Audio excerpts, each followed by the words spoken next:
আপনারা সকলে অবগত আছেন, প্রশাসনের দুর্বলতার কারণে আমরা বাধ্য হয়ে আপনার জনতা সাধারণ নিরীহ মানুষ আপনাদের কষ্ট হচ্ছে। দিক দিয়ে তখন কোন নাই, যার কোনো সত্যতা নাই, কোনো কিছু নাই, করার জন্য জুলাই আগস্টে সংগ্রাম করেছি। আবার যেন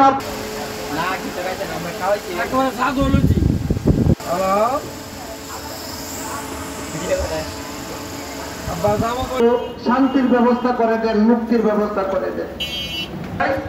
আপনারা মাজলুমদের ভাষা বোঝার চেষ্টা করেন, কিন্তু শেষ হয়ে গেছে, আমাদের মামলা কেন শেষ হবে না? এই জন্য কারাগারকে একটা মাদ্রাসাতে পরিণত করেছিল এই প্রত্যাহার হবে না। মাজলুমরা তা আপনার কাছে জানতে চট্টগ্রাম পর্যন্ত নেওয়া হয়েছে, আমাকে চট্টগ্রাম পর্যন্ত আমরা রাজপথে আছি, থাকবো। 2 নম্বর হলো আমার পথে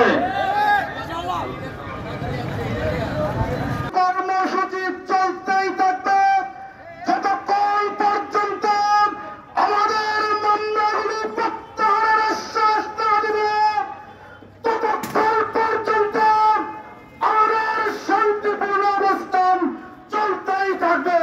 প্রশাসনের নীরবতা আমরা দায়ী করছি। আর বিভিন্ন সময় প্রশাসনের অনেক কর্মকর্তা আওয়ামী লীগকে সুবিধা দিয়ে যাচ্ছে।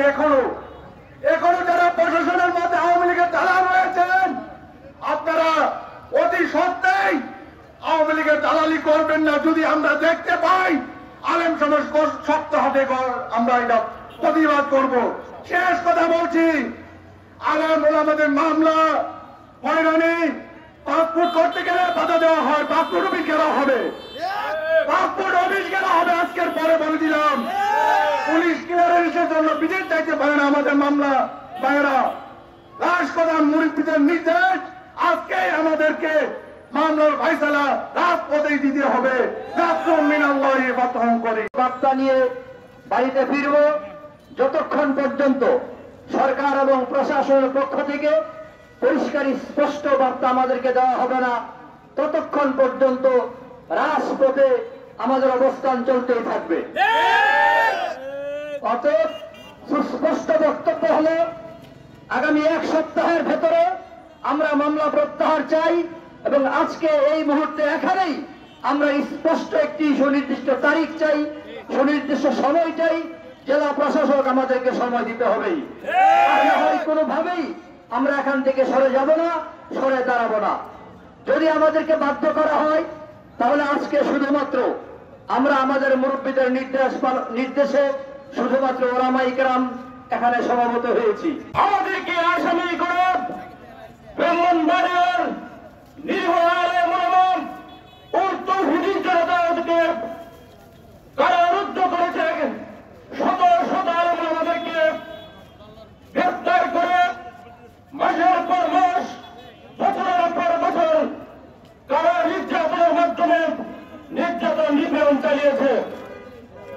আমরা 2013 সালের থেকে হেফাজতে ইসলামের নেতৃত্বে এদেশে জালিম ফ্যাসিবাদের বিরুদ্ধে প্রত্যেকটা আন্দোলন সংগ্রামে সর্বোচ্চ রক্তের নজরা এদেশের মাটিতে পেশ করেছি।